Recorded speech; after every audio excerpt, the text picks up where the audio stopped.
PNC News. Informação que gera valor.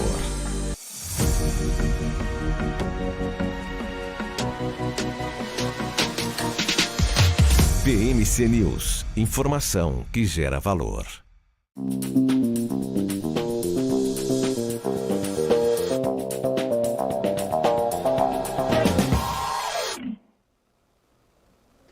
Olá, um ótimo dia a você que já está ao vivo aqui conosco. Está começando agora o BMC Pre-Market comigo, Gabriel Monteiro, e daqui a pouquinho também com os nossos comentaristas de hoje, o senhor Marco Prado, Alex André e também Gustavo Almeida. Por aqui vamos falar sobre tudo o que já aconteceu e pode acontecer com os mercados nacional e internacional. Hoje é quarta-feira, dia 23 de agosto, e vamos falar agora sobre o que está acontecendo neste mundo tão vasto. As bolsas na Ásia já encerrando as suas operações, na Europa no meio das negociações, e aqui no Brasil nós ficamos aguardando o início das negociações do mercado futuro às 9 horas da manhã. A papelada, os ativos, as ações, elas começam as negociações só às 10 da manhã. Então temos duas etapas de abertura do mercado financeiro brasileiro. Ontem foi um dia animado e espero que esse ritmo mais otimista contagie os investidores também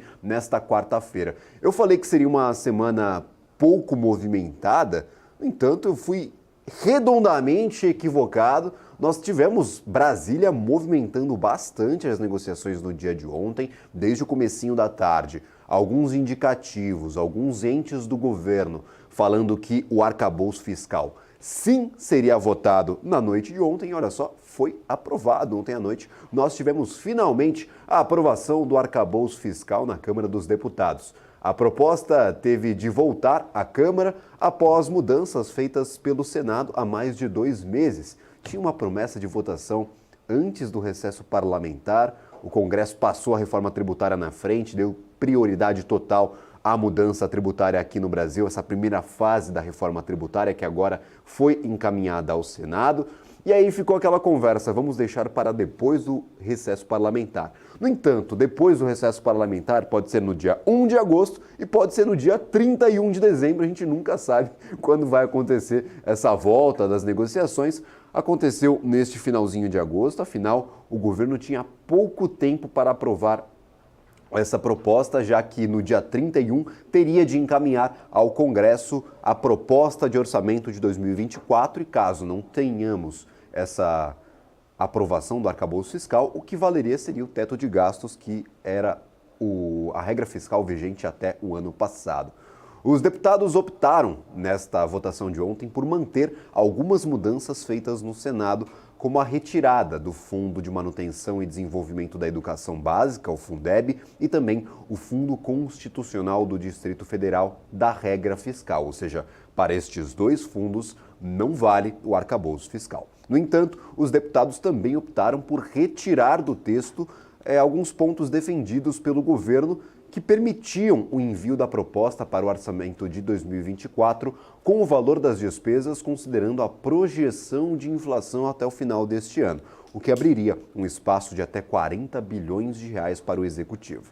Mesmo que não aprovado na regra geral, este espaço a mais pode ainda aí ser apresentado para as despesas chamadas condicionadas e que poderia ajudar no pagamento referente ao PAC para o ano que vem. Ainda pode voltar à discussão com a proposta do orçamento para o ano que vem, que deve ser encaminhada ao Congresso até o final deste mês. Pela nova regra fiscal aprovada, as despesas públicas poderão crescer acima da inflação, mas respeitando uma margem de 0,6% até 2,5%, 2,5% de crescimento real ao ano. Se as contas do governo estiverem dentro da meta, o crescimento de gastos terá um limite de 70% do crescimento da receita primária. Caso o resultado primário fique abaixo da meta de arrecadação, o limite para os gastos cai para 50% do crescimento da receita. O projeto, agora aprovado, segue para a sanção presidencial. Principal notícia do dia, nós tivemos na noite de ontem aprovada a nova regra fiscal para o Brasil. Inclusive, os rumores dessa aprovação nos fizeram descolar um pouquinho do que estava acontecendo no mercado internacional. Ontem as bolsas nos Estados Unidos fecharam em queda, 0,51% para Dow Jones, S&P 500 fechou com 0,28% de queda, apenas Nasdaq se diferenciou um pouquinho destes dois índices que eu acabei de mencionar e fechou no positivo mais próximo da estabilidade, 0,06%. Para o Brasil, nós tivemos mais de 1,5% de alta no dia de ontem. Então, bem descolado, movimentado o dia por conta dessa nova regra fiscal e principalmente tocado aí por investimentos em Vale e Petrobras, que são as principais ações do nosso índice acionário, do nosso Ibovespa. Bastante movimentação. Foi um dia animado e espero que este ânimo se estenda para esta quarta-feira, já que não temos notícias nem muito animadoras e nem muito pessimistas para a economia mundial. Fazendo esse apanhado do que está acontecendo neste momento. Na Ásia nós tivemos um dia misto, Nikkei 225, bolsa no Japão, engatou o terceiro dia de ganhos consecutivos com 0,5%, ou seja, 0,5% de alta para a bolsa no Japão nesta madrugada. Qual que é o sinal negativo que vem da Ásia e que pode prejudicar um pouco as nossas negociações? Xangai, bolsa na China, caiu 1,3%. Uma queda atípica para os índices acionários chineses. Normalmente o índice de Xangai e também o índice de Shenzhen são um pouco mais estáveis. No entanto, se descolou aí do restante da Ásia, a bolsa em Xangai, 1,3% de queda nesta madrugada. Bastante capital sendo retirado do país. Grandes gestores de fundos internacionais estão vendendo os ativos mais líquidos no mercado asiático, que de certa forma faz bastante pressão para Xangai e para também o índice de Shenzhen. Já que eu mencionei o SZSE Component, índice referente à bolsa de Shenzhen, caiu mais 2,14% nesta madrugada. As negociações, tanto para Xangai quanto para Shenzhen, já foram encerradas. E esse encerramento, essas negociações que já pararam, elas se estendem para o restante da Ásia por conta, claro, do fuso horário. Então, o Nikkei 225, positivo, o Japão subiu pelo terceiro dia consecutivo. Em comparação aí com a China, a relação aí é inversamente proporcional. Xangai, 1,34% de queda e Shenzhen, 2,14% de queda. Hang Seng subiu, a bolsa em Hong Kong, 0,34% e tivemos aí também a bolsa em Taiwan, que não teve negociações desde o último dia 22. Então, Taiwan não negociou nesta madrugada. Kospi na Coreia, uma queda de 0,4%. Normalmente esses índices eles são um pouco mais impactados pelo que acontece nos Estados Unidos e no Ocidente como um todo. Nikkei 225 e Kospi mais voláteis e mais relacionados ao que acontece aqui no nosso mercado ocidental. A China tem as suas próprias dinâmicas que, como vimos nas últimas 2 semanas, não estão nada positivas. Para o minério de ferro, mesmo com essa perspectiva mais negativa para a China, nós tivemos o minério de ferro novamente subindo nas negociações nesta madrugada. 3,68% de alta para o minério de ferro, 817 yuan. Realmente bastante alta aí para o minério. Daqui a pouco eu trago a cotação lá em Singapura e a cotação em dólar do minério de ferro. No entanto, em Dalian nós tivemos 3,68% de alta para o minério. Inclusive aí em disparidade com essa teoria, com essa narrativa que está sendo construída para o mercado chinês. Commodities energéticas, como é que está o barril de petróleo Brent? 1,33% de queda, recua novamente para 82 dólares, 82,91. Está mais próximo dos 83 do que dos 81, no entanto, um pouco distante daqueles 85 dólares que tínhamos no começo da semana. Então, mais um dia negativo para o petróleo Brent, por enquanto. Pode virar o sinal daqui a pouco, quando começarem as negociações lá nos Estados Unidos. Petróleo WTI, 1,46% de queda também aí, cotado abaixo dos 80 dólares, 78 dólares e 50 centavos. Para os índices futuros norte-americanos, a gente sempre toma aí como comparação o que está acontecendo na Europa e o que está acontecendo nos Estados Unidos nos índices futuros para tentar prever como é que vai abrir este nosso Ibovespa. US 30 representativo de Dow Jones em alta, 0,14%, e o S500 0,12% de alta e o S-Tech, representativo de Nasdaq, 0,08%. Todos os três principais índices em patamar positivo nas negociações futuras para o mercado norte-americano. Já que eu falei de Europa, nós temos um movimento majoritariamente positivo por lá, com a divulgação de alguns indicadores dos PMIs, PMI composto de serviços e também o PMI industrial. Agora, alguns índices até virando o sinal. DAX na Alemanha vira para o negativo, 0,01%. Passou amanhã, aí, o comecinho da manhã no positivo, agora inverte o seu sinal, 0,02% de queda. FTSE no Reino Unido, 0,64% de alta. Índice CAC 40 na França, 0,14% de queda e índice Eurostoxx 0,17% de queda. DAX, CAC e índice Eurostoxx, antes de eu começar o programa, estavam no positivo e vinham perdendo um pouquinho a força aí conforme a manhã avançava aqui no Brasil. Vamos acompanhar até a abertura do mercado aqui para o nosso Brasilzão, o nosso mercado futuro. O índice futuro abre, lembrando, às 9 horas da manhã. Para falar um pouco sobre o arcabouço fiscal, principal notícia do dia de ontem, eu gostaria de convidar aqui à nossa tela o senhor Alex André. Alex, muito obrigado pela participação, seja muito bem-vindo ao BMC Pre-Market. Bom dia, Gabriel, sempre um prazer estar aqui contigo. Olha só, Alex André, nos descolamos, hein? Uma semana nervosa, uma semana que aguarda pela participação de Jerome Powell no simpósio de Jackson Hole lá na sexta-feira, também com a participação da presidente do Banco Central Europeu, Christine Lagarde. Então todo mundo está olhando para a sexta, enquanto o Brasil está caminhando, está olhando aí mais para o presente, está olhando para essa aprovação do arcabouço fiscal. Como foi recebida essa mudança do que foi aprovado no Senado agora pela Câmara dos Deputados, essas despesas a mais que o governo tanto defendia, esses 30, 40 bilhões que teria de espaço, principalmente destinados ao pagamento do PAC em 2024? Como que foi recebida essa votação? Já estava em tempo de ser aprovada essa regra fiscal, né, Alex André? O tempo ia passando, o passado ia pesando, o pessoal ia ficando com dúvidas ali se ia dar tempo de passar essa regra antes da apresentação ali da diretriz orçamentária para 2024. No final das contas, deu tudo certo, aprovada, melhor a regra fiscal dita pelo mercado como ruim do que regra fiscal nenhuma. Essa é a leitura? Essa é a leitura, Gabriel. Inclusive, eu até vou falar aqui o tweet do Saravalli, que ele falou ao longo da manhã, eu achei interessante. Foi simples, mas foi muito objetivo, né? Ele disse assim, né? A boa notícia, aprovação da nova regra fiscal. A má notícia é o fim do teto de gastos, né?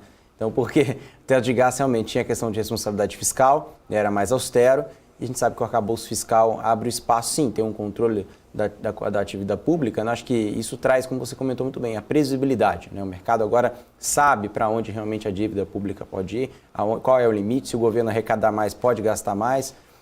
Então, essa perspectiva que o governo agora aprova junto com o Congresso, né? Agora falta a sanção do presidente Lula, para realmente o mercado entender e colocar isso no preço. Tá? Eu acho que a pressão que estava acontecendo lá atrás, né? Ou seja, nos últimos 13 pregões consecutivos de queda, enfim, a bolsa ficou muito pesada nesse sentido. Eu acredito que se venha muito lá de fora. Eu já vinha comentando, né, que tinha muito aspecto internacional, aspecto macro, do que o aspecto local, né? E ontem nós já descolamos, como você comentou muito bem, lá fora fechou em queda majoritariamente, né? E a gente observa principalmente nesse cenário, né? A bolsa nos Estados Unidos tenta ensaiar uma alta, mas fica muito naquele compasso de espera de sexta-feira, né? Como você comentou muito bem, o simpósio de Jackson Hole. Então, acho que sexta-feira aí também vai ser um dia muito decisivo para as bolsas internacionais aqui no Brasil. Sexta-feira também vai ser divulgado o IPCA 15, né, Gabriel? Então, sexta-feira tem o IPCA, tem a fala do Powell, mas até o momento acho que a gente pode surfar mais um dia positivo. Lembrando, né, o minério, né, como você comentou muito bem, minério subindo mais 3%, subiu 4% ontem, já rompendo aí $112 a tonelada. Enfim, China, acho que em relação à Vale aí já tem mais um papel aí para trazer um grande peso e positivo para o nosso Ibovespa. Maravilha. Nós tivemos a participação ontem no BMC News da Gabriela Joubert lá do Inter e a gente falava justamente sobre essa relação do minério de ferro. Eu gostaria de trazer essa discussão para cá, o Alex André. A gente já tem clareza sobre o que está acontecendo com o minério, porque no mercado especulativo a gente tem um fator desconhecido que está levando todos os preços para cima. Dalian, novamente, mais de 3% de alta. Vem de 2 dias aí com 4%, 3%, 2% de alta. A gente viu durante toda a semana a notícia por aqui era alta no minério de ferro. No entanto, para a China como um todo, o cenário vem se deteriorando. Inclusive, nós tivemos uma queda bem forte para os índices chineses nesta madrugada. Shenzhen e Xangai caíram mais de 1%, Shenzhen aí com mais de 2% de descontos. O que a gente pode ter de clareza e como que a gente consegue tecer esse cenário para a Vale. Eu quero trazer de novo a Vale, eu sei que está chata essa conversa, todo dia a gente fala sobre a companhia, mas é que todo dia tem algum elemento novo nessa conversa. O elemento desta semana é, ontem nós tivemos um alívio para os títulos de dívida norte-americanos, eles fecharam ali um pouco em queda, 4,2%, ainda bem altos, mas mais afrouxados do que nós tínhamos em dias anteriores, mesmo que tenham batido ali 4,35 ao longo do dia, o fechamento foi um pouco mais tranquilo. E para a China, nós tivemos um dia de descontos, no entanto, o mercado de minério ali, principalmente o mercado especulativo, ainda muito forte. Como que está essa relação? O que o investidor precisa de tirar de informações de toda essa relação para tomar a decisão de investimentos? A Vale foi um dos principais destaques positivos do Ibovespa no dia de ontem. Exatamente, o Gabriel, você sintetizou muito bem. A Vale, a gente tem essa questão do minério, né, no mercado, como você falou, sempre você comenta isso, né, minério físico, né, com a questão da cotação do minério, né, tem essa disparidade. Mas até tem um relatório, né, da Gavencal Research, não sei se você chegou a ver, Gabriel, mas um relatório que começou a ser repercutido muito ontem à noite, né? Foi até divulgado na mídia, né, falando sobre a opinião da casa, que foi muito interessante, né, que ele mostra o seguinte: uma visão totalmente diferente do que a mídia, que o mercado inteiro vem comentando sobre China, né? A gente lê em qualquer jornal, está falando de aceleração de China, né? Ou seja, bancos cortando o crescimento de China, e ele abre diversos pretextos aqui, diversos argumentos, e eu vou falar algum deles, né? Ele comentou, por exemplo, o índice no setor de commodities, né, na China, que ainda está em alta nesse ano, ou seja, as ações de commodities não estão nas mínimas históricas esse ano, que mostra que esse cenário não está tão catastrófico assim. As empresas de luxo, né? Então, Ferrari, Louis Vuitton, enfim, todas as empresas de luxo nas bolsas internacionais, que dependem muito do crescimento do consumo chinês, estão em alta, estão crescendo, né? Então, está mostrando crescimento de receita e crescimento de margem. Então, ou seja, isso é um fator determinante também de uma outra visão dele. E também, claro, né, que a gente chama de leader indicator, né? Ou seja, que é um indicador ali que mostra um termômetro ali, que é o setor bancário chinês.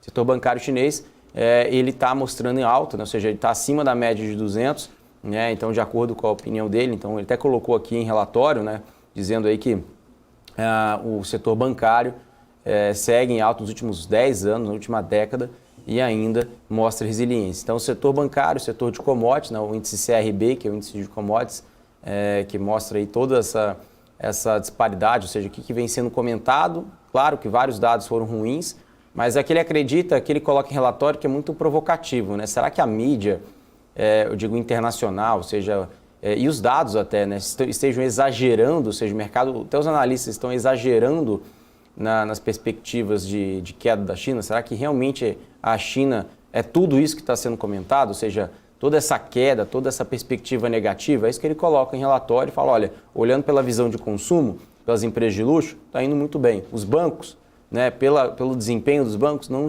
está ruim esse ano, né? Então, se observar por esse lado. E as commodities, muito menos, né? As commodities, claro, não estão nas máximas, também não estão nas mínimas, né? Então está num patamar interessante. Então isso que ele coloca, e por que a China desacelerou? De acordo com ele, são as Treasuries, né? As Treasuries nos Estados Unidos, né? De 10 anos, assim, está no patamar mais alto desde 2007, e o mortgage, né? De 30 anos, né? Que serve aí como norte das hipotecas americanas, também batendo recorde, né? Então as Treasuries americanas é que puxa o dinheiro, né? A gente chama de flight to quality, né? Começa a sair dinheiro de Brasil, começa a sair dinheiro de China. Como eu falei, porque o Brasil teve uma queda de 13 dias consecutivos. É gringo saindo, volume de bolsa muito baixo aqui no Brasil, abaixo de 20 bi. Volume baixo, gringo indo para os Estados Unidos, comprando Treasury, comprando bond, para onde está pagando mais, né? Ou seja, a gente está há mais de 20 anos, né? 15, 20 anos, e nós não víamos taxas tão altas assim, dependendo do vértice lá nos Estados Unidos. Então, ou seja, isso traz aí, né, um apetite para capital lá fora, nesse sentido, nos Estados Unidos, e tira dinheiro de mercados emergentes, como China, Brasil e outros mercados. Então, na visão dele, o que teve uma queda de desempenho na China, em específico, quando a gente fala de mercado de capitais por lá, em desempenho das ações, é muito relacionado à Treasury americana. Eu concordo que a Treasury realmente é um indicador muito importante, né, para mensurar risco, né, no mundo inteiro. E isso sim, claro, de acordo com ele, ele acredita que a China não está tão ruim assim nesse sentido quando a gente fala de indicadores macro e perspectiva para as ações. Aquela questão, né, é difícil analisar a China pelo olhar que tínhamos há anos atrás, porque é um país que historicamente investiu bastante em infraestrutura como um motor para a sua economia e vinha tentando inverter esta relação. A gente já tem medidas do governo chinês que buscavam incentivar o consumo interno para além da apenas o investimento ali em infraestrutura, para além da exportação ali de produtos manufaturados. Então, muito difícil fazer essa comparação, é complicado olhar para a China com o mesmo olhar que nós tínhamos há anos atrás, olhar neste momento e saber se a economia está saudável, se está dentro dos planos, dentro do planejado. Inclusive, nós vimos isso na postura do Banco Central chinês de não reduzir algumas taxas que seriam fundamentais para incentivar o setor de construção civil. No caso, as taxas de 5 anos, as taxas de juros de 5 anos, que são, claro, as que baseiam as relações comerciais ali voltadas ao setor de construção civil. Elas ficaram inalteradas. O que mudou foram as taxas de médio prazo ali mais voltadas a 1 ano e aquelas taxas de empréstimo rápido, empréstimo emergencial, para tentar salvaguardar ali algumas companhias do setor de construção civil. No entanto, o fundamental, que seriam as taxas de 5 anos, ainda não sofreram mudanças. Isso surpreendeu boa parte do mercado que esperava por essas mudanças, mas talvez seja a estratégia realmente do governo chinês de colocar um pé no freio, mudar a sua estratégia de crescimento, não focar na infraestrutura, na industrialização e sim no seu consumo interno, no bem-estar das famílias, como nós já dissemos há alguns dias por aqui. E aí, claro, fica a interpretação, é difícil olhar para a China e tomar decisões de investimento com a mesma estratégia que era adotada há anos atrás. Será que está tão ruim assim? Pelos dados macroeconômicos, a situação não está boa. Então aí fica essa ponderação, essa pergunta. Lembrando que até alguns gestores indicavam que o mercado não estava derretendo, que a gente não tinha fortes descontos para a China. Isso estava sendo dito até ontem e hoje a gente teve um forte desconto ali para as ações chinesas. É o caso das bolsas de Xangai e também de Shenzhen, caíram mais de 1%. No caso de Shenzhen, mais de 2%. Então essa relação aí pode estar sendo controlado aos poucos. O governo chinês já pediu para as gestoras de recursos no país não venderem tantas ações líquidas para não prejudicar o índice, prejudicar também a sua moeda. Então, é difícil olhar para a China, é difícil tomar uma decisão de investimento baseando-se totalmente aí nos dados que são divulgados oficialmente pelo país e nos movimentos que nós vemos todos os dias, porque realmente são movimentos estranhos, são movimentos pouco convencionais. É difícil falar de um setor de siderurgia e mineração, por exemplo, aqui no Brasil, que se baseia na demanda chinesa, sendo que a demanda chinesa, teoricamente, está caindo e o preço da commodity está subindo. Ou seja, revertendo uma máxima do mercado de demanda e oferta. Talvez a gente tenha que olhar com um pouco mais de calma, tomar um tempo para respirar, tomar um tempo para olhar para a tela e, claro, tomar as decisões de investimento com um pouco mais de parcimônia e de forma um pouco mais consciente. É o que nós batemos aí nos últimos dias. O Garufo falou isso conosco na segunda-feira. Talvez seja o momento de não fazer nada e esperar que os movimentos sejam concluídos para que nós tenhamos aí um pouco mais de clareza. Em especial, é o que o investidor internacional está fazendo, está retirando a grana de países emergentes. A gente viu uma fuga aí de capital estrangeiro de mais de 9 bilhões de reais apenas neste mês de agosto. E, claro, pouco volume aplicado à Bolsa de Valores, em especial no dia de ontem. Subimos? Sim, subimos. Ganhamos mais de 1,5% de valor no índice? Sim, ganhamos mais de 1,5% de valor, 1,5% de valor para o índice, mas o volume não foi tão expressivo assim como nos dias de saída de capital aqui do Brasil. Então, quando vende, vende forte, quando compra, compra ali de forma um pouco mais cautelosa, talvez até movimentando mais o investidor brasileiro do que os investidores internacionais. Senhor Alex André, falando um pouco sobre o arcabouço fiscal, é uma vitória para o governo ou estes pontos de aumento do valor destinado talvez ao PAC para o ano que vem, esses 40 bilhões que estavam sendo discutidos para retirar da regra fiscal, podem ser interpretados como uma derrota, porque nós tivemos já algumas derrotas consecutivas para pautas que vinham do Ministério da Fazenda, em especial aquelas relacionadas ao aumento da arrecadação. A gente vai falar um pouco mais sobre isso daqui a pouquinho, mas olhando para o arcabouço fiscal, uma vitória do governo é um cenário de conciliação entre executivo e legislativo, ou a gente pode interpretar como uma perda para o governo, uma derrota. Isso vai, talvez, dificultar um pouco as relações daqui para frente, depois, claro, de toda aquela rusga envolvendo o senhor Fernando Haddad e também o presidente da Câmara, Arthur Lira. É uma pergunta interessante, Gabriel, porque se realmente o Congresso, né, colocar tudo que o governo quer, vai ficar difícil, né? Aí realmente até o mercado não vai gostar, né? Porque aí vai abrir a torneira, enfim, aí a regra fiscal não vale de nada. Então acho que precisa ter uma contrapartida nesse sentido, né? Beleza, você quer um PAC, beleza, coloca o PAC, mas vamos entender aqui como que a gente pode fazer. Mas lembrando que tem a lei das diretrizes orçamentárias, né, o LDO, que o próprio governo pode colocar, né, nessa perspectiva de gastos, né? Então acho que também tem essa ótica, né? Ou seja, o arcabouço fiscal ele serve sim como controle, mas tem um orçamento do governo também que ele consegue controlar por si só. Então, olhando para essa ótica, o governo acho que tem algumas ferramentas ainda que possam colocar as suas iniciativas, enfim, de gastos, enfim, para colocar na rua, né? Ou seja, anunciar como o próprio PAC foi feito, né? Então, acho que o governo tem sido, enfim, assertivo no sentido não de estratégia, né? Que muitas estratégias como o PAC, por exemplo, não deu certo no passado. Tomara que dê certo agora, mas o PAC que foi feito no passado não funcionou, a gente sabe disso. Mas o governo está conseguindo colocar as suas medidas aí sendo aprovadas, né? Maravilha, PAC, já que você mencionou este programa de aceleração aí da economia, que anteriormente já foi aplicado no Brasil, a gente tem uma segunda edição, uma reedição aqui, um reboot, um remaster do programa aí do PAC. A gente sabe que não funcionou de forma geral para a economia, mas alguns setores foram bem beneficiados, principalmente o setor financeiro, porque rodou bastante grana neste segmento. A gente tem o PAC, que tem valores astronômicos para os próximos anos, e também o Plano Safra. Alex André, é uma oportunidade para o setor financeiro, em especial aquelas financeiras, aqueles bancos menores, de menor escopo, que podem abocanhar uma fatia destes planos de incentivo ao crédito? Como é que você está analisando essas propostas do governo que já estão virando realidade, como é o caso do PAC e também do Plano Safra? Tem financeira que pode se beneficiar dessa relação, desses incentivos, desse subsídio ao crédito apresentado pelo governo? Sim, tem perspectivas positivas, tá? E tem várias empresas que podem surfar esse movimento, essa questão do PAC. Acho que quando a gente olha muito para infraestrutura, né?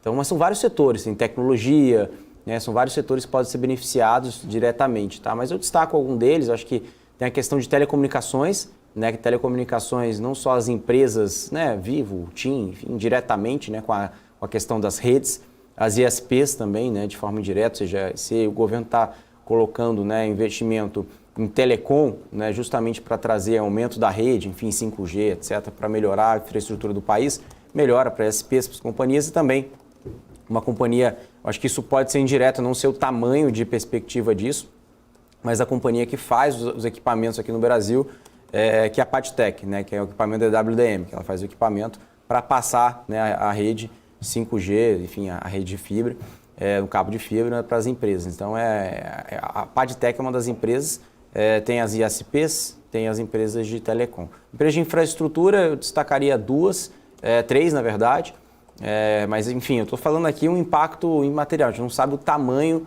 desse share, enfim, que a companhia pode absorver, quanto isso de margem pode acontecer. Eu estou dizendo assim, as empresas que estão expostas a isso. Então, eu vejo assim, por exemplo, eu tenho a própria Mills, que inclusive relatório do CIT, que saiu recente, né, Gabriel, dizendo, olha, Mills está muito bem posicionada para o PAC, porque ela tem plataformas, né? Então, ou seja, elevatórias, que enfim ajuda muito para as obras, também é líder de mercado, então, entrou na linha amarela também, principalmente, a linha amarela que a gente fala que são tratores, enfim, retroescavadeiras, etc., depois da aquisição da Triengine, e também tem a questão da Armac, né? Da Armac também, que é uma outra companhia que é a concorrente da Mills, também listada na Bolsa, né? Que também é questão de rental, né? De aluguel de equipamentos, tá? Então, acho que são essas companhias.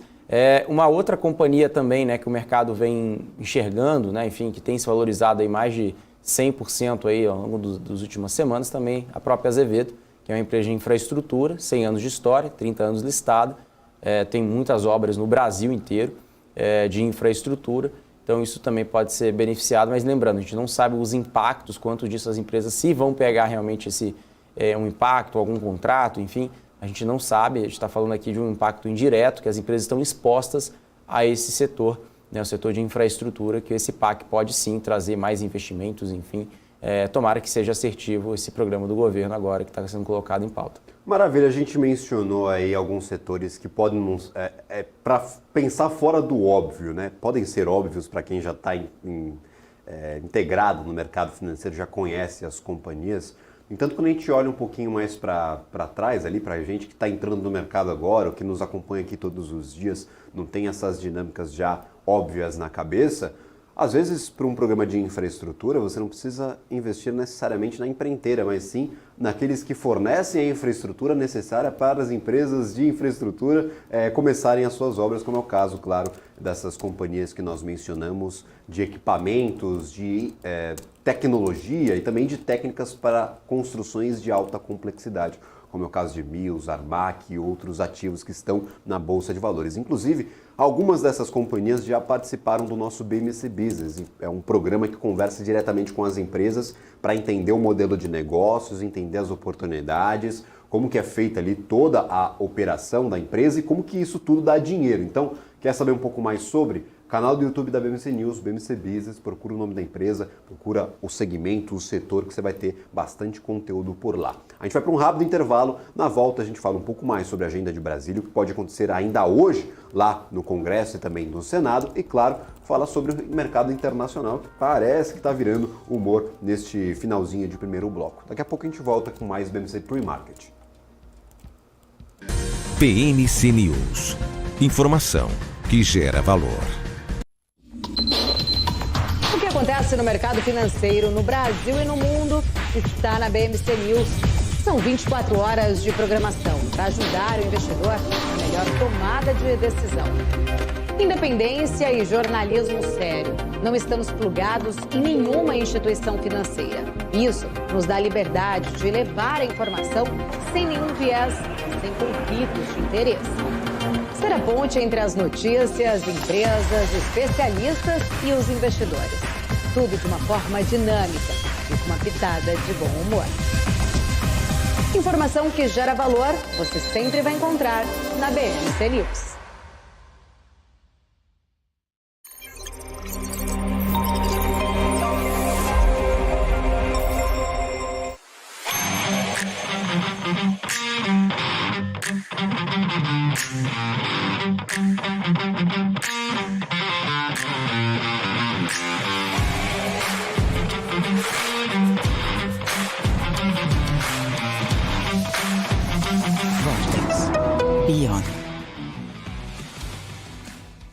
Trader, imagina uma TV com programação Trader 24 horas por dia. Imagina ter conteúdo de qualidade, interação com a comunidade Trader em tempo real e acesso às últimas notícias sobre o mercado a hora que você quiser.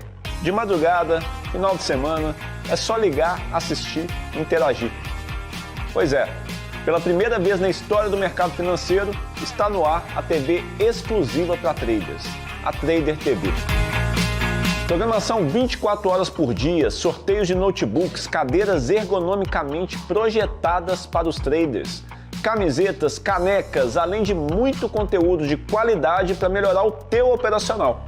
Ultrapasse fronteiras e eleve a sua performance no trade de uma vez por todas. Ou morra tentando sozinho. Te esperamos na Trader TV.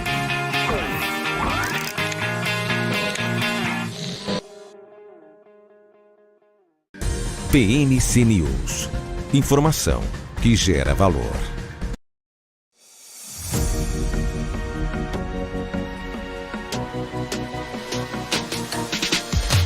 BMC News. Informação que gera valor. Estamos de volta com o BMC Pre-Market, tudo o que aconteceu e pode acontecer com o nosso mercado nacional e internacional. Ainda falando sobre Brasília, devemos ver hoje ainda a votação no Senado da MP do salário mínimo e da correção da tabela do imposto de renda para pessoas físicas após o governo ter recuado da decisão de incluir na mesma medida provisória a taxação de offshores para compensar o aumento da faixa de isenção do imposto de renda. A MP estava travada no Congresso e com um tempo curtíssimo para a resolução, uma vez que tem validade apenas até o dia 28 deste mês, ou seja, Se passasse de 28, a MP ia caducar, ia ter que ser encaminhado um projeto de lei para fazer essas alterações tanto para o salário mínimo e também aí para a correção nas faixas de isenção, na tabela de cobrança do imposto de renda. No entanto, após o recuo, a Fazenda já disse que deve editar uma medida provisória para a taxação de fundos exclusivos no Brasil, com uma estimativa de arrecadar um valor de cerca de 10 bilhões por ano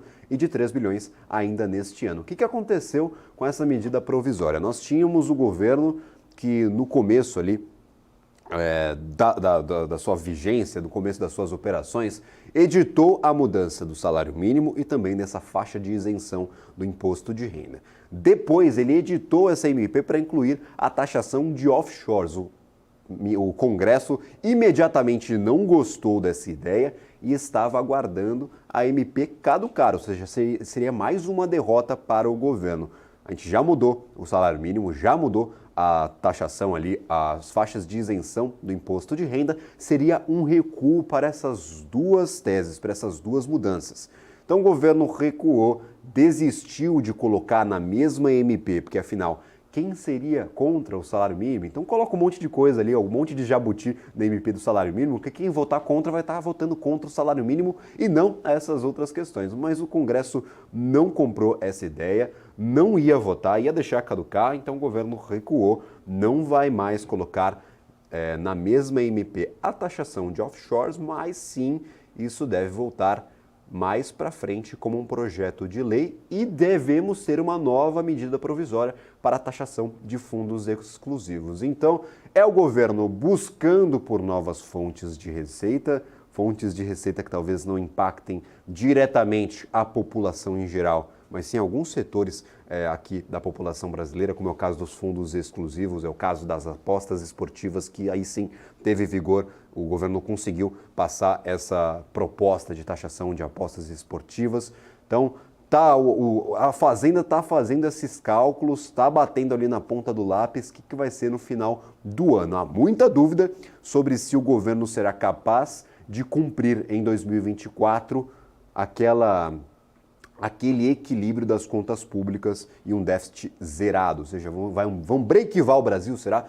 O mercado está duvidando dessa tese. Então, as fontes de receita estão se afastando, o Congresso não está passando o que a Fazenda está buscando e sim está aumentando ali os buracos do nosso orçamento. Inclusive, Arthur Lira vai colocar para a próxima semana a votação ali da desoneração da folha de trabalho, o aumento aí, a prorrogação de incentivos a alguns setores da economia, o que pode prejudicar ainda mais essas contas da Fazenda. Então, vamos aguardar. Ainda hoje, o Senado deve sim votar essa MP do salário mínimo, agora sem esse pequeno item sobre a taxação de offshores, que era tido como um jabuti.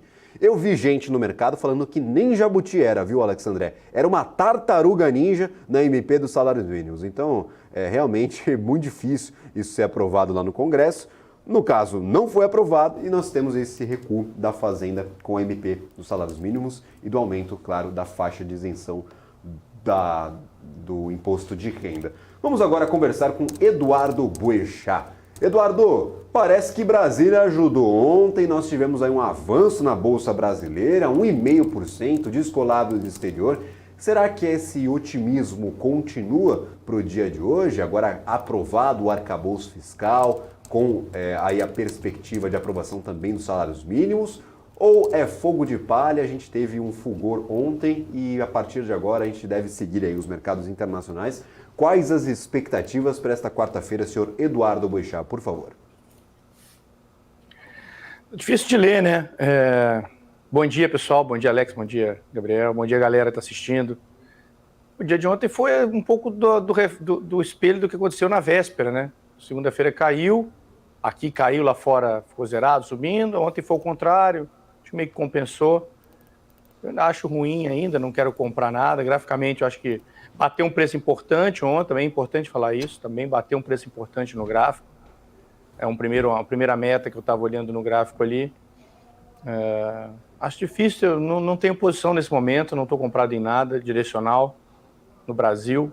Acho difícil ter algum palpite aí do que pode acontecer para os próximos períodos aí.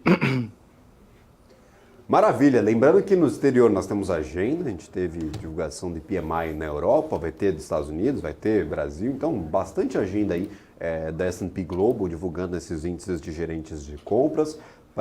Como eu mencionei aí, nós temos Brasília e os PMIs deteriorados na Europa, que podem, claro, gerar certo desconforto para uns investidores, para outros ser um sinal de que a política monetária está fazendo efeito, afinal de contas, e de que o corte, se não o corte de juros, a estabilização dos aumentos de juros lá para a Europa esteja próxima. Perspectivas para o mercado europeu, Boixá. Essas notícias dos PMIs aí da zona do euro, do Reino Unido e também da Alemanha, abaixo das expectativas e todos praticamente em patamar restritivo, ou seja, abaixo dos 50 pontos, patamar de retração para o setor de serviços e também para o setor industrial. Notícia mais positiva, mais negativa, como que a gente pode ler essa relação aí dos dados internacionais divulgados hoje pela manhã? Acho que se o mundo espera crescimento de algum lugar, com certeza esse crescimento não é da Europa. Na Europa, acho que pode vir de qualquer outro lugar, menos da Europa. Na Europa, realmente, produtividade em queda, população envelhecendo, enfim, tem alguns fatores demográficos ali na Europa que eu acho que atrapalha a gente ter uma dinâmica de crescimento, de produtividade na Europa. Tanto é que os números de crescimento europeu são baixos há muitos anos e provavelmente continuarão, né? Esse número do PMI só mostra o impacto de aumento de juros para combater a inflação. A inflação já melhorou bastante, mas o juro está lá, né? Então isso aí só mostra a dificuldade que a Europa como um todo, não só a zona do euro, né, mas também a Inglaterra, a dificuldade que eles têm ali para conseguir algum crescimento. Maravilha, vou trazer esses dados aí, inclusive, para quem estava com dúvida, para quem não acompanhou as divulgações. Para a Alemanha, o PMI composto caiu a 44,7 pontos em agosto, de 48,5 em julho. Então, uma retração bem interessante, uma queda interessante abaixo dos 50 pontos, o que demonstra um patamar de retração para ambos os setores. O nível mais fraco em 39 meses. O indicador de serviços, que compõe este PMI compostos, caiu a 47,3 pontos e a indústria avançou a 39,1 pontos, mas ainda em patamar contracionista, como eu mencionei, abaixo dos 50 pontos para o índice que é calculado pelo S&P Global. Para a zona do euro como um todo, ou seja, juntando todos os países que compartilham da moeda euro, o PMI composto recuou a 47 pontos em agosto, de 48,6 pontos em julho, o menor nível em 33 meses. O indicador de serviços caiu de 50,9 pontos para 48,3, entrando em campo contracionista. E a indústria subiu de 43,7 pontos, subiu a 43,7 pontos, perdão. Então este é o patamar observado em agosto, de 42,7 na divulgação anterior. Para o Reino Unido, o PMI composto caiu de 50,8 em julho para 47,9 pontos em agosto, a mínima em 31 meses e também entrando em patamar contracionista.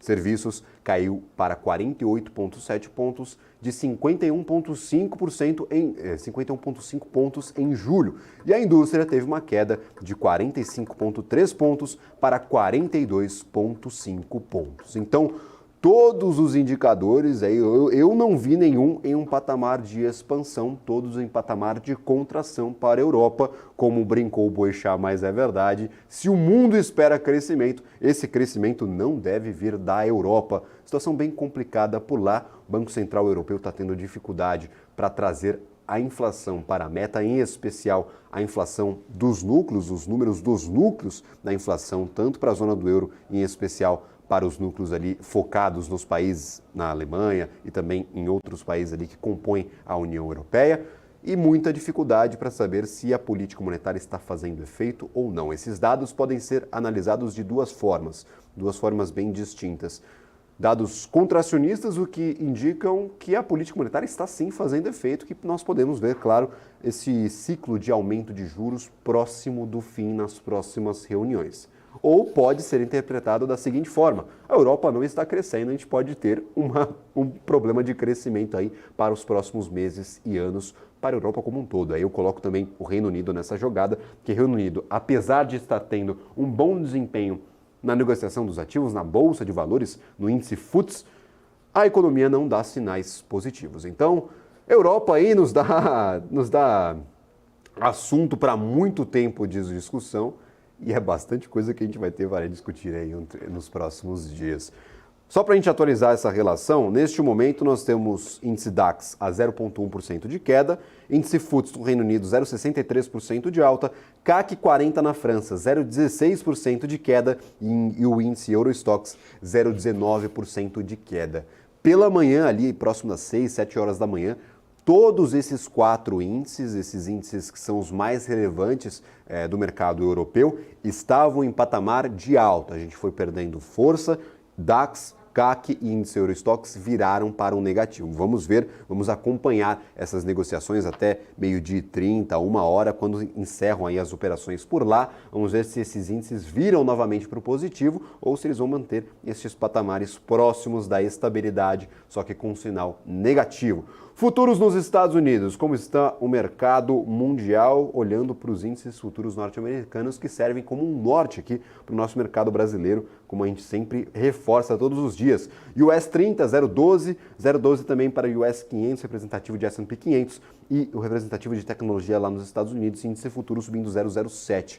Então os 3 principais índices sobem, mas não sobem com tanta força. Estão em patamar positivo, que é mais um indicador otimista aí para o nosso mercado no dia de hoje. Para commodities, minério de ferro já encerrou as negociações lá em Dalian, com alta de mais de 3%.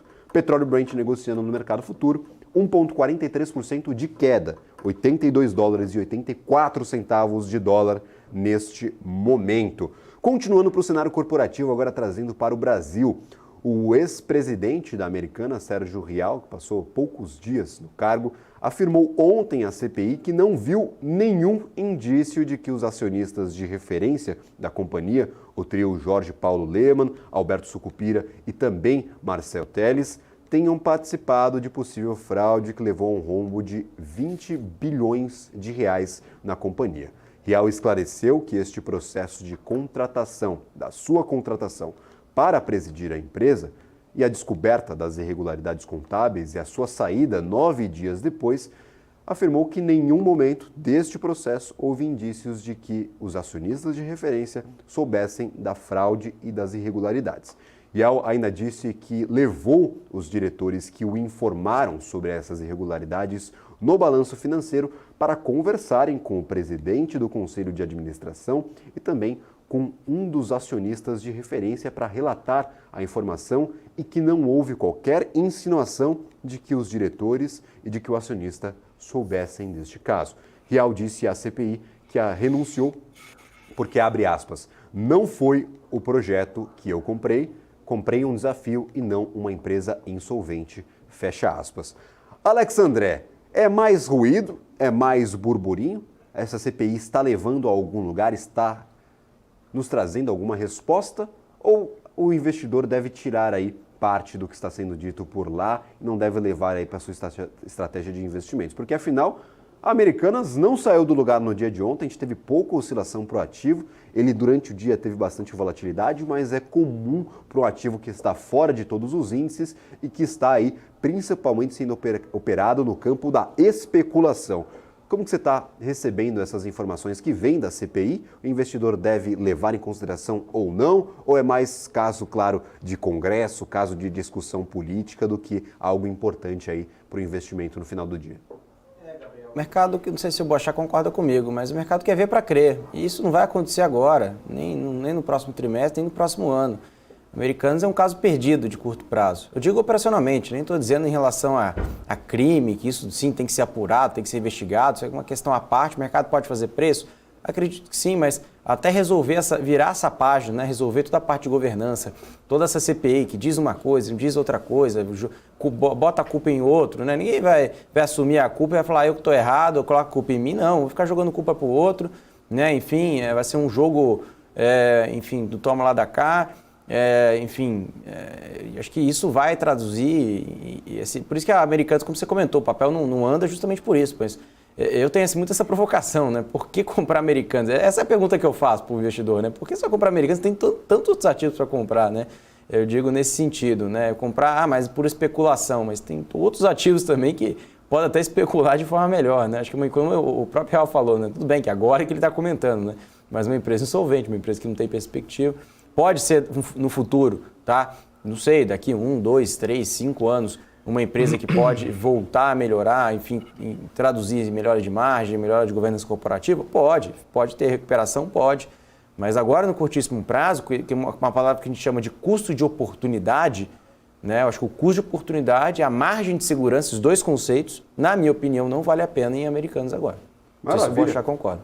Quebra até de credibilidade do nosso mercado brasileiro, né, Boechat? Acho que é muito ruído vindo dessa CPI, uma CPI que tenta apurar o que o mercado como um todo tenta apurar, já tem órgãos que são obrigados a fazer esse trabalho. Por que tem uma CPI agora rolando referente ao caso Americanas? É uma das grandes perguntas aí que eu tenho a fazer para o nosso Congresso Nacional. Acho que eu vou em linha, concordo gênero, número e grau aí com o nosso querido amigo Alex. Acho que é um papel difícil de saber, de acompanhar no curto prazo. Tem muita coisa escondida aí que a gente não sabe, investigações a serem feitas. Mas também tem o outro lado da moeda, Alex, de vez em quando, né? Não tenho posição na Americanas, né? Mas esses papéis muito abandonados, assim, que ninguém espera nada. Pode acontecer algum trigger também e o papel subir, assim, monstruosamente, muito rápido, né? A gente já viu isso acontecer várias vezes. Eu mesmo já tive a oportunidade de pegar alguns movimentos grandes assim também, operando em alguns papéis também abandonados pelo mercado. Acho que esse é um exemplo. Acho que vale a pena acompanhar ali e tal, saber o que está rolando, mas é que vai ser difícil, vai demorar, eu acho, para ter alguma notícia ali. Eu lembro do caso CPI, de IRB também, né? Voltou a integrar o índice Bovespa, disparou. Ninguém queria IRB, ninguém quer um papel que eu sei que o Alex gosta, que é Azevedo e Travassos, ninguém quer. Isso aí todo mundo quer, já subiu 100%. Não, ninguém queria. Não queria, verdade, isso é verdade. São vários papéis que ninguém quer. Mas é trigger, né? Mas de repente todo mundo quer. De narrativa. Ninguém quer, de repente todo mundo quer. Então a gente já viu isso acontecer várias vezes, acho que vale a pena acompanhar. Acho que tem dinheiro escondido nesses movimentos aí. É que Americanas, infelizmente, é uma quebra de vários tabus do mercado aí, né? Ícones do mercado aí que, infelizmente, estão envolvidos, né? Que o mercado sempre gostou, sempre, né? Que sempre teve como herói aí, né? O pessoal o 3G. E, enfim, acho que é muito triste. Acho que o Congresso é aquele negócio, né? Eles buscam o holofote, né? Política é complicado, né? A gente fala aqui sobre política todo dia, né? Eles gostam do holofote. Onde é que está o holofote agora? É na Americana? Então vamos fazer uma CPI para a gente poder ficar bastante tempo no holofote. Né? Então acho que é isso. Acho que o político tem esse jogo da popularidade que eles precisam fazer. E popularidade barra poder, né? O Congresso foi eleito, o Congresso Nacional, né? Pelo menos a Câmara dos Deputados foi eleita a maioria anti-governo. Com 6 meses de governo, os caras já estão botando ministro, já estão pegando ministério, já tem... Por quê? Porque é muito difícil para o deputado que tem um mandato de 4 anos, né, um mandato curto, né, são 4 anos só, ele manter a postura, porque o dinheiro e o poder estão no governo, não estão na oposição. A oposição não faz nada. A oposição, o máximo que faz é reclamar, né? E aí não tem dinheiro para ele. Então ele precisa do dinheiro na base dele, enfim, para ele poder tentar a reeleição mais na frente. Então, imediatamente, uma parcela grande daquela galera que você votou para ser oposição, né, que você votou, eu estou falando que boa parte das pessoas que estão assistindo o programa aqui não gostam do atual governo, são oposição. Você votou no cara para ele ser oposição e ele está lá, já se alinhando com o governo em busca de cargos, em busca de dinheiro. Isso é do jogo político brasileiro ainda por cima, né, que é muito mais forte do que... Né, a política mundial é assim, mas o Brasil é escancarado. Maravilha. Eu até destaco essa posição, Alex André. O pessoal fala, não, ativos que caíram muito, vou colocar para dentro da carteira, pode se recuperar de forma absurda. Mas eu sempre faço essa analogia. Você tem o mercado financeiro, você tem o índice Ibovespa, que é uma caixinha de bombom. Tem um pouquinho ali, um bombom para cada gosto. Aí tu vai jogar essa caixa fora falando, não quero bombom. Eu vou querer aquela bolinha de futebol que vinha no saquinho de Cosme e Damião, sabe? Aquela que tem gostinho de manteiga. Ou não, aquela que é maravilhosa, eu vou comprar toda a minha grana naquelas bolinhas de chocolate, mesmo que eu tenha uma caixa de bombom ali para selecionar o que me melhor cabe, o que cabe melhor com o meu gosto. pode fazer parte de uma estratégia de investimento. Cara, vou me expor ali, porque vai que... Agora, tem gente que dedica boa parte da carteira de investimento para ativos que estão ali largados ao mercado e que não têm perspectivas, principalmente perspectivas operacionais. Como que Americanas vai se recuperar de uma dívida de 40 bilhões de reais, porque já tinha 20, apareceu um rombo de 20, 40 bi, sendo que o setor de varejo como um todo, não é nem Americanas, o setor de varejo está pressionado. Acho difícil, acho muito difícil.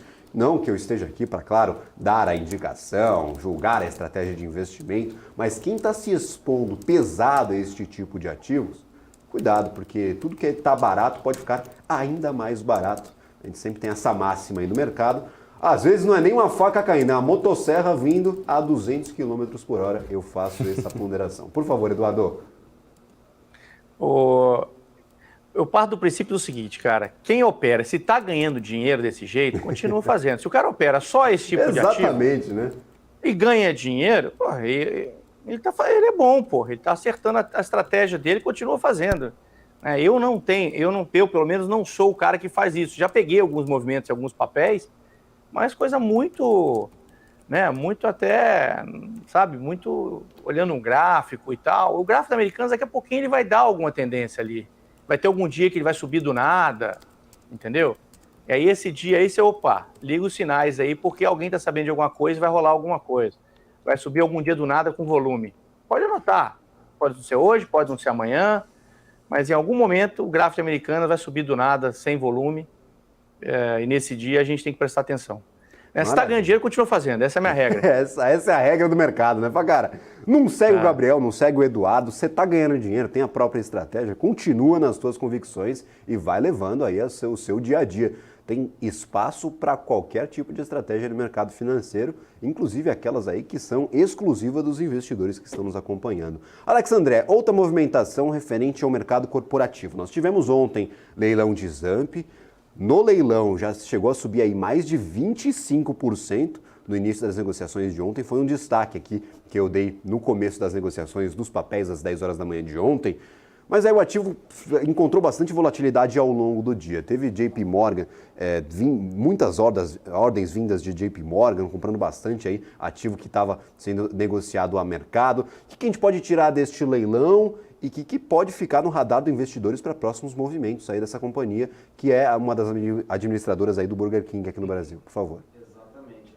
Ótima provocação. Até o legal que o Bochá está aqui, porque eu não sei se ele está acompanhando, mas o que está acontecendo de Zamp, tá? Assim, recapitulando, até falei ontem aqui, falei, pessoal, vamos ficar de olho, você lembra, Gabriel? Que falou Exato. Aqui, ó, leilão vai acontecer agora, 10 horas da manhã, JP Morgan vai vender 15 milhões de papéis, que vai dar 4,9% do float, tem aquela questão da OPA, né, fechar capital, aquela correria toda. Então, o resumo da história. Setembro do ano passado, o Mubadala ofereceu para o Burger King, setembro do ano passado o papel estava valendo 7,72, tá? Setembro do ano passado. Quando o Mubadala chegou e falou, Burger King, vem aqui, deixa eu pagar R$ 8,30 para você e você está 7,70 agora na bolsa, eu fecho o capital e eu tomo a Zamp, eu tomo o Burger King para mim. Aí o conselho da Zamp se reuniu com os outros acionistas e falaram, não, acho que vale mais do que 8,30, não quero, muito obrigado. Desde então, passados os momentos, né, aconteceu, enfim, pregões e pregões, o papel saiu de 7 para abaixo de R$ 4, negociando a R$ 4 baixo. Então, 3,80, 3,90. E o que aconteceu? Esse preço muito abaixo daquele preço de tela de setembro começou a se especular, né, com uma narrativa que poderia ter um comprador hostil. O que é isso? Um cara que chega raspando o buco, chega a começar a comprar para tomar o controle da empresa. Mas a companhia não tem uma política de poison pill, né, que protege, né, os acionistas. Então a Marasset, que é uma gestora que tem 5,4% da posição, que a gente tem em registro, né, enfim, publicado até o momento, ela, enfim, anunciou, né, junto com a Zamp, aí, né, propôs uma assembleia para o dia 31 de agosto para colocar, né, a poison pill, né, na Zamp. Né, então, os termos, enfim, da poison pill. Então, o que está acontecendo? Ontem, com esse leilão, promovido pelo JP Morgan, da venda de 15 milhões de papéis, descobriu-se, através de comunicado da mercado da Zamp na noite de ontem, que o Mubadala já tem 17% da empresa. Então, ou seja, essa fica a provocação. A gente não tem como concluir, mas ligando as peças aqui do quebra-cabeça, com o ano passado para cá, será que o Mubadala está começando a comprar os papéis bem abaixo do aquele preço que ele tinha colocado de 8 e tendo uma margem de segurança para tomar o papel antes do dia 31 para tomar o controle da ZAMP, e isso pode trazer uma correria para o papel. Então, ou seja, é uma provocação que eu digo aqui, né? Eu não sei se isso vai acontecer, mas o movimento de ontem foi muito forte. O papel subiu 15% na sexta-feira, subiu 20% ontem, tá? E está muito longe dos R$ 7, R$ 8 ainda. E tem um chão ainda para percorrer, caso isso seja concretizado. Tá? É uma das teorias que nós temos de acordo com as cartas da mesa. Queria até ver se, com essas narrativas, se o próprio Boechat também, se ele já viu isso, se ele já concorda, enfim, o que ele observa. Teve outro comparativo histórico aí que a gente possa fazer, normalmente desses movimentos corporativos que ninguém sabe o que está acontecendo, mas as cartas indicam ali para um movimento um pouco mais agressivo de grandes players do mercado financeiro, os tubarões aí que movimentam a grana do mercado nacional e internacional, Eduardo. Eu não estava acompanhando esse papel não, Alex. Vou até botar depois. Qual que é o código? Depois me fala o código. ZAMP 3. ZAMP? Com S? ZAMP com Z? É ZAMP3. ZAMP3. Vou botar lá para acompanhar. Não acompanho esse papel normalmente. Vou olhar com calma lá. Mas é mais uma coisa do que eu acabei de falar aqui agora, né? O papel, tá largado, ninguém quer, tá abandonado. Notícia. Aí, de repente, blum, né? De repente, um movimento de 30%, 40% de 2 pregões, se bobear, continua subindo. Eu acho que isso aí é uma... O cara que opera desse jeito aí é uma magia, cara. Não é... Ele tem, né? Normalmente ele toma também uns drawdowns grandes, quem opera desse jeito, tem umas perdas grandes. Mas quando pega, né? Então, eu não sou contrário a esse tipo de estratégia, não, de você ficar, né, esperando aquele micozinho ali que ninguém quer andar. Não acho ruim, não. Já fiz isso algumas vezes, já perdi, já ganhei. Mais ganhei do que perdi, mas não sou especialista nesse tipo de trade. Mas eu acho que tem dinheiro escondido aí. Tem dinheiro escondido nesse tipo de coisa. Eu, particularmente, o Boechat, eu concordo, eu acho que sim, pode ser uma das estratégias, se o cara tiver estômago, né, gostar de risco, né, enfim. Mas particularmente, Alex, eu prefiro comprar um ativo um pouco mais caro, sabendo que está começando um trigger, do que comprar e esperar algum dia alguma coisa sem trigger nenhum, sem notícia nenhuma.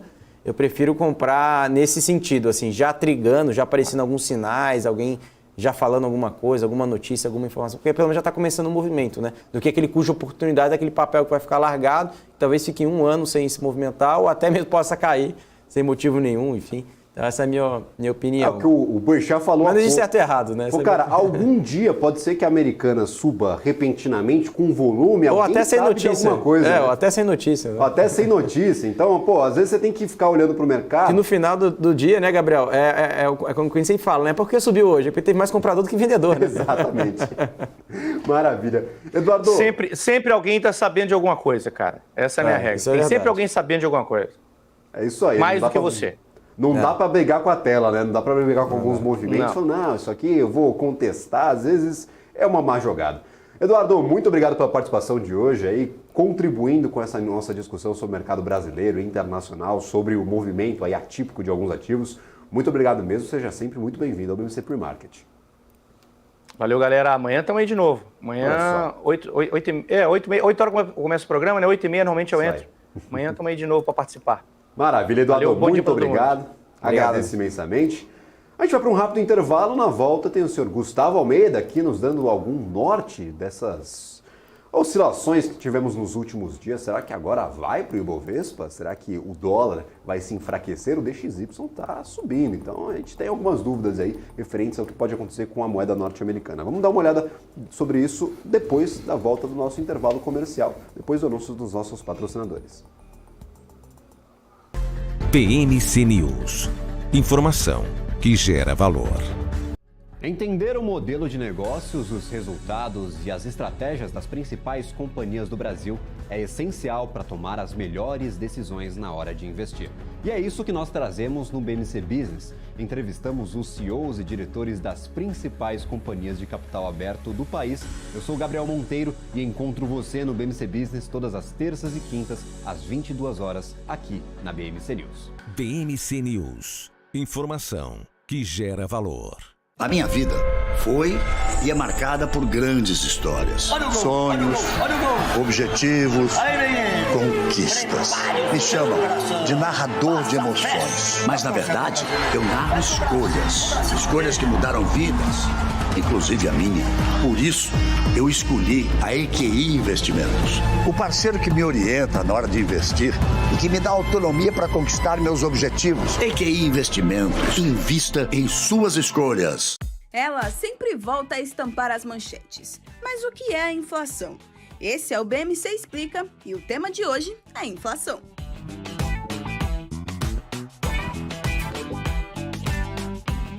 Basicamente, é a redução do poder de compra causada pelo aumento dos preços de produtos e serviços generalizado e persistente.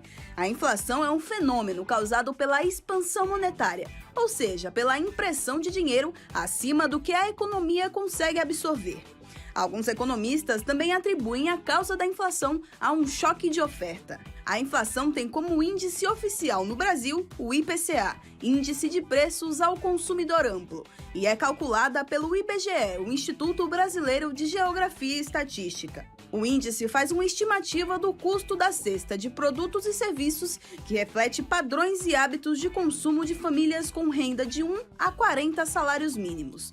Os grupos são alimentação, habitação, vestuário, transportes, saúde, despesas pessoais, educação, comunicação e artigos residenciais. A ferramenta que o Banco Central tem para controlar a inflação é a manutenção da taxa básica de juros, a Selic. Então, em um movimento esperado, quando a inflação está mais alta, o Banco Central tende a aumentar a taxa de juros com a intenção de inibir o avanço da inflação, desacelerando o consumo e os investimentos das empresas. Mas quais são as consequências que a inflação traz para as economias? A inflação alta nunca é bom. São várias as consequências que ela traz. Entre eles, a desestimulação de investimentos, a inibição do crescimento econômico, além de aumentar o custo da dívida pública devido à taxa de juros da dívida pública ter que compensar o efeito da inflação e incluir a ele um prêmio de risco como compensação das incertezas que a inflação mais alta traz.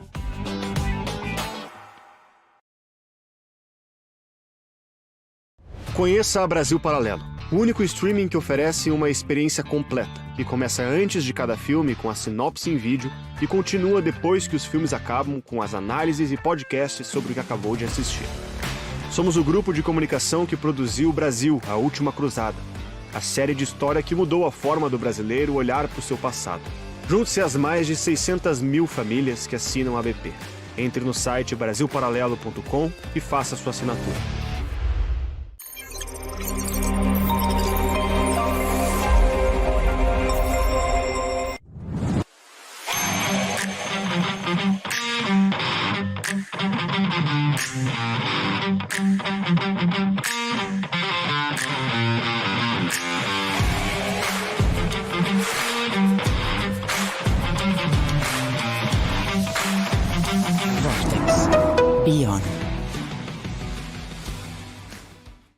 BMC News.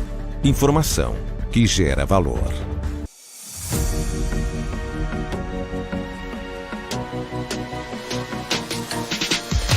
BMC News. Informação que gera valor. Estamos de volta com o BMC Pre-Market. Tudo o que aconteceu e pode acontecer com o mercado financeiro brasileiro e discussão com os grandes nomes aqui do mercado que participam da nossa programação. Abertura do índice em tempo real. O que está acontecendo com o índice futuro aqui do nosso mercado brasileiro? Olha só, eu separei aqui no gráfico por minuto, esse tempo gráfico aqui de 1 minuto. A gente pode ver que começou com bastante volatilidade, como é usual, tradicional do nosso índice futuro. Neste momento, 0,26% de alta, não é uma alta muito convicta, como nós vimos nos últimos dias. Ontem, em especial, tínhamos uma alta bem expressiva aqui na abertura do índice e o dólar futuro agora em estabilidade. Abriu em queda, no entanto, nós temos aí o dólar futuro voltando aos R$ 4,94, depois de uma queda no dia de ontem. A gente foi ali dos 4,98 até os 4,95, agora 4,94. Nós temos aí o dólar futuro, neste momento, em estabilidade. Então, dólar em estabilidade, índice futuro com alta de 0,3, índices futuros norte-americanos também, todos no positivo, US 30, 0,15, US 500 aqui, ó, também 0,20% de alta e US Tech 0,22. Agora ganhando um pouco mais de margem este índice futuro voltado à tecnologia, representativo de Nasdaq, que durante praticamente toda a manhã estava em estabilidade. Agora, conforme se aproxima a abertura do mercado norte-americano, lá às 10h30 da manhã, parece que o ânimo voltou aqui para o índice de tecnologia, que nos últimos dias teve bons resultados, olha só. Para o petróleo Brent, 1,51% de queda, correção para o petróleo Brent, agora abaixo dos $85, $82,77. Petróleo WTI não é muito exaltado aqui no nosso mercado brasileiro, porque o que serve de base de cálculo para a Petrobras é o petróleo Brent, mas o WTI também está em queda abaixo dos $80, $78,42, 1,53% de queda agora para o petróleo WTI. Índice, como eu mencionei, 0,33% de alta, 118,760. Gostaria de convidar aqui a nossa programação o senhor Gustavo Almeida. Gustavo, o que a gente tem de panorama para o nosso Ibovespa? A gente está numa região aqui até que interessante, segundo alguns analistas que eu conversei ao longo do dia de ontem. Nestes patamares, dá para ficar um pouco mais otimista com o Ibov? É compra, é venda? O que a gente pode tirar de informações? Daqui a pouco a gente fala também deste dólar que bateu os 4,95. Será que volta para os 5? Será que volta para os 4,80? É uma dúvida aí que eu tenho, que boa parte dos investidores também tem, que a gente pode tecer já de perspectivas para a moeda norte-americana, mas começando a nossa conversa pelo índice. O Ibov abriu hoje no positivo, ontem ganhou mais de 1,5%. Não sei se dá para ficar tão otimista assim, já que a semana vai ser agitada, Guga. Bom dia, Gabriel. Bom dia, Alex, pessoal. Pois é, né? Nosso mercado ele vem, de certa forma, agitado. Nós estamos, querendo ou não, desde ali do período da metade de junho, num processo de correção. A primeira etapa desse processo de correção foi uma etapa mais lateralizada, depois tivemos um índice fazendo novas máximas, atingindo as suas máximas ali no dia 25 de julho, e aí tivemos uma sequência de queda do nosso índice bem intensa, superando aí todas as estatísticas, né, que se tinha aí de períodos de correção do nosso mercado. Chegamos ali próximo da região dos 115 mil pontos do Ibovespa, níveis de preço que nós falamos semana passada aqui no pre-market, sobre ser uma região importante de não ser perdida, né? Eu acho que a gente gastar bastante tempo num processo de correção é extremamente saudável. Acho que, assim, minha leitura, dentro de todos os movimentos que nós tivemos dos mercados, é uma leitura de que nós tivemos uma correção com uma característica mais lateralizada. Então, quando a gente olha para o gráfico, a gente vê um gráfico sem uma correção intensa a ponto de voltar para os patamares que nós tínhamos no início de maio, certo? Então, assim, a minha leitura foi de que a gente teve aí um período de quedas, sim, de correção, sim, mas com uma característica lateralizada. Agora a gente teve esse movimento de alta. Tá? Esse movimento de alta ele precisa ganhar um pouco mais de intensidade no curto prazo. Tá? Eu não enxergo, Gabriel, que a gente vá fazer novas máximas em linha reta, tá? Mas que o mercado ele precisa abandonar esses patamares de preço que nós estávamos, né, dessas mínimas que nós tivemos aí no final da semana passada, para aí sim, né, dentro desse, daqui a pouco, até mesmo de um aumento de pessimismo, o mercado não pode conseguir fazer novas mínimas. Se isso vier a acontecer, eu acho que a gente abre uma janela assim, absurda de oportunidade de compra. Tá? E aí eu vou voltar a ser bem comprador, eu vou estar aqui presente com vocês, né, todas as quartas-feiras, então eu vou voltar a ser bem comprador e vou mostrar, né, qual vai ser o meu cenário e as minhas projeções de alta. Por hora, a única coisa que eu consigo esperar eu preciso ver o mercado melhorar.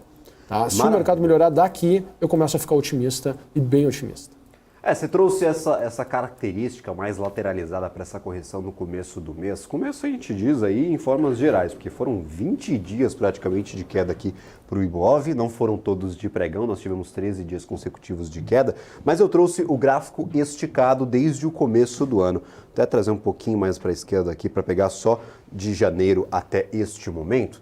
O Bovespa, claro, sempre com movimentos aí que oscilam. A gente fala que a Bolsa nem sobe em linha reta, nem cai em linha reta. Mas este comecinho de mês, como nós podemos ver aqui, tivemos uma correção pouco abaixo aqui de 6%, 5,90%, pelo menos pelo traçado que eu fiz aqui de forma bem rudimentar. Tivemos uma correção aqui próxima de 6% para o índice, mas em comparação com o começo de maio que você mencionava, nós estamos aqui em maio no patamar de 90 até 100 mil pontos. A gente teve uma boa recuperação até o final do mês passado, 13% de alta, e em comparação com o começo de maio, ainda estamos aqui em 11% acima do que foi negociado lá no começo de maio. Então sim, foi uma correção extensa, prolongada.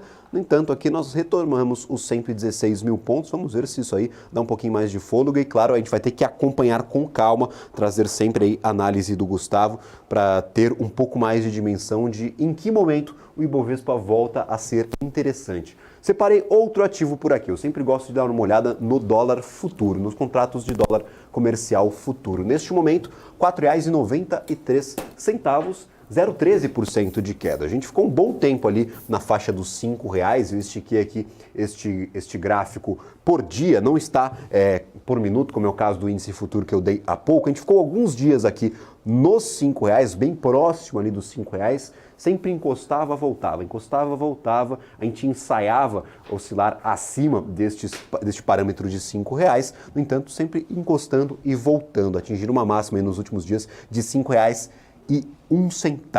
Agora, R$ 4,93. Fica um pouco mais interessante para começar a comprar dólar, Guga? Ou a gente não tem definição alguma do que pode acontecer com a moeda norte-americana? Foi um dia fraco para o dólar no dia de ontem, mas em comparação com outras moedas grandes, foi um dia de ganhos aqui para o dólar. Então, o que a gente pode tirar de informações deste parâmetro de R$ 4,93 para onde é mais claro que o dólar possa ir? Olha, Gabriel, a gente perdeu ali no final de julho, a gente perdeu aquela inércia de valorização do real frente ao dólar. Tá?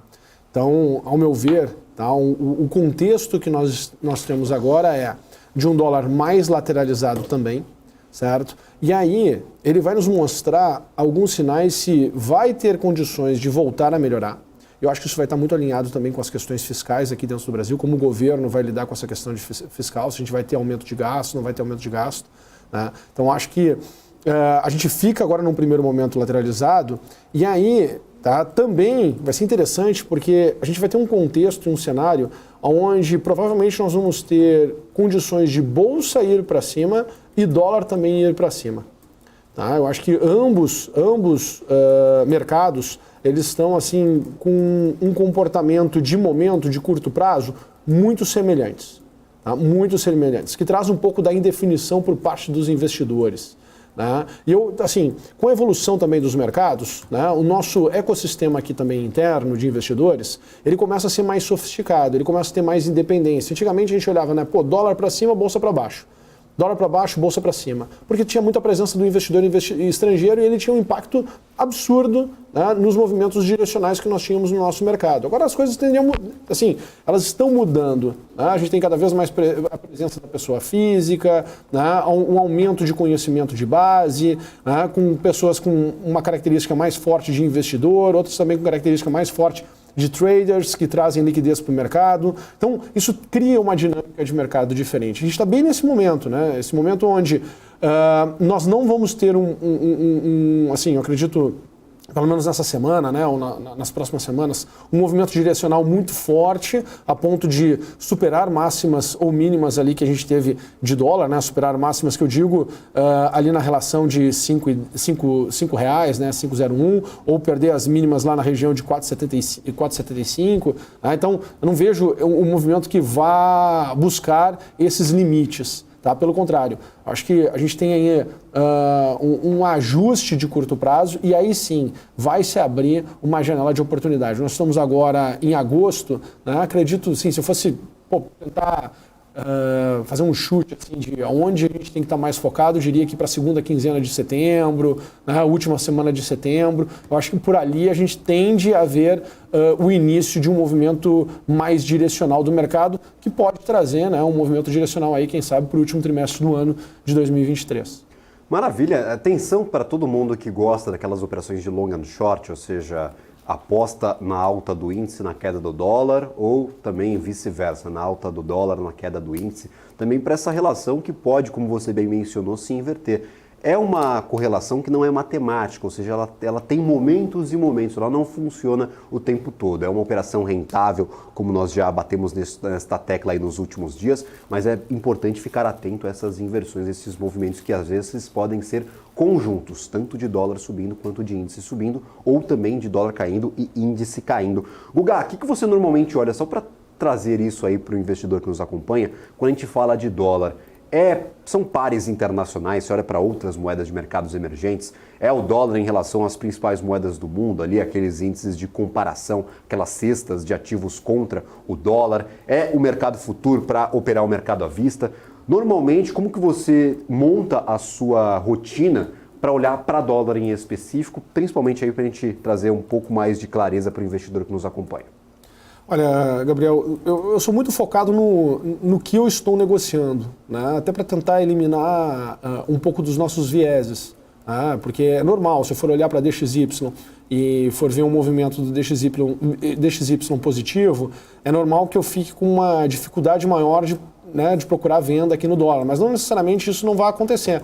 Então depende muito do qual é a janela de oportunidade que você está vendo, qual é a amplitude do movimento que você está vendo e se isso encaixa de fato, né, com a expectativa de performance dentro de uma janela de tempo que você está olhando ali para sua carteira.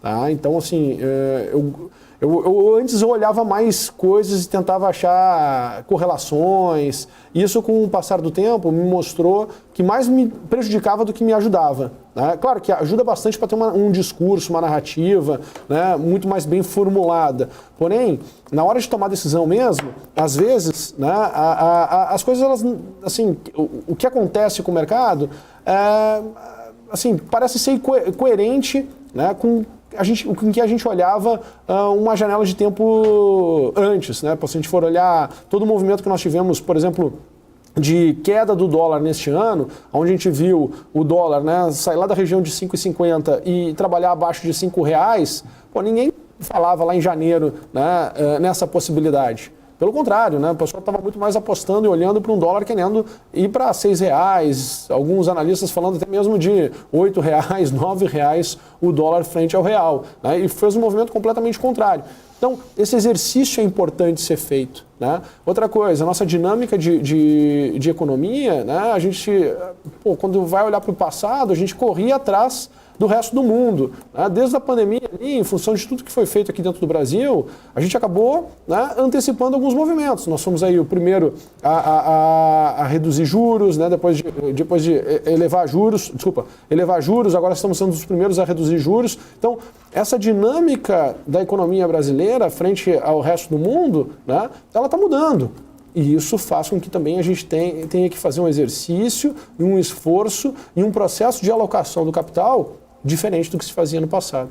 Eu acho que, assim, eu falo bastante aqui sobre isso. Eu acho que as dinâmicas, né, e dos processos de tomada de decisão, elas mudaram muito do que era no passado. Muito, muito, muito mesmo. E por isso tem tido tanto sofrimento também no processo de investir por parte de muita gente.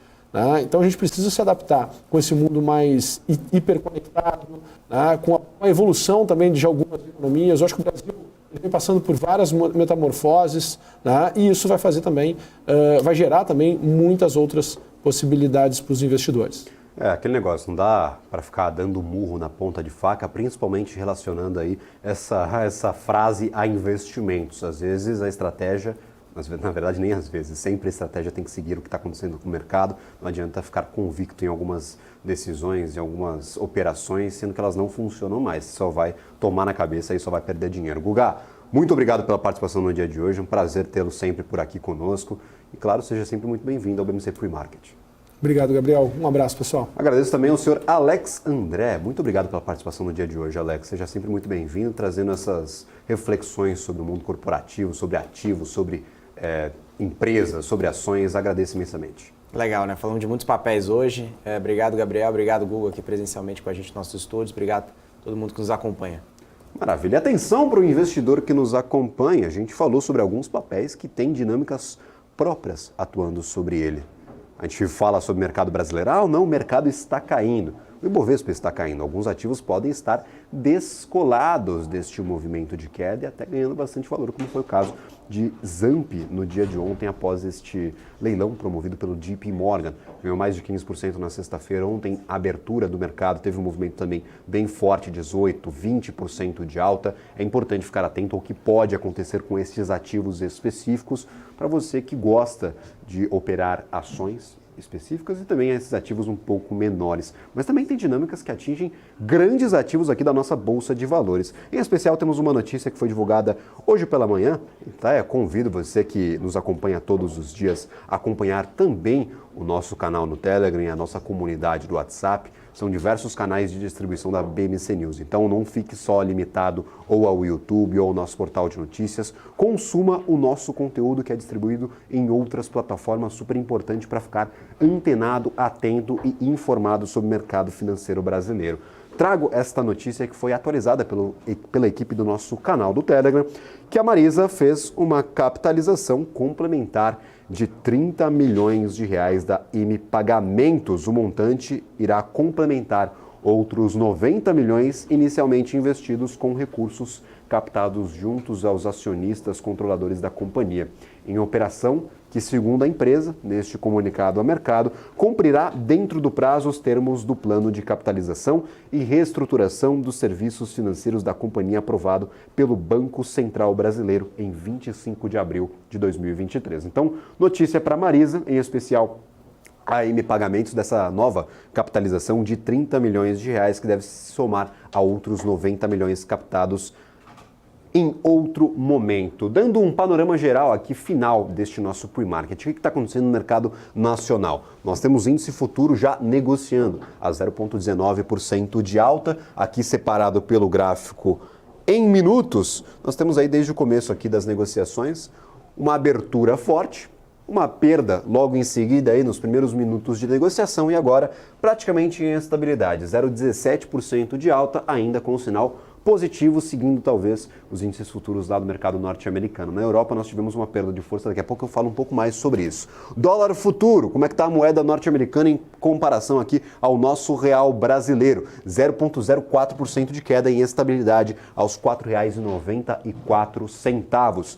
Para o mercado norte-americano, nós temos índices futuros negociando durante esta manhã, permaneceram praticamente todo o nosso programa em patamar positivo, no entanto, perdem força conforme nos aproximamos da abertura dos papéis. Então, US 30, 0,04% de alta em estabilidade praticamente, US 500, 0,06% e US Tech representativo de tecnologia lá nos Estados Unidos, 0,06% também de oscilação positiva. Ganhava ali 0,6%, 0,7% durante a nossa conversa inicial. Então, talvez a gente veja um mercado norte-americano que perca força até as 10h30 da manhã, quando abrem, claro, as negociações para papéis, para os negócios, ali, para empresas especificamente. Às 10 horas tem Ibovespa e eu volto aqui à nossa programação durante o BMC News para trazer as atualizações sobre ativos, sobre o que está acontecendo na nossa Bolsa de Valores. Eu vou ficando por aqui, mas lembrando, depois do intervalo, chega na nossa programação BMC News, Paula Moraes e Felipe Nascimento trazem as principais notícias do dia e como que essas notícias podem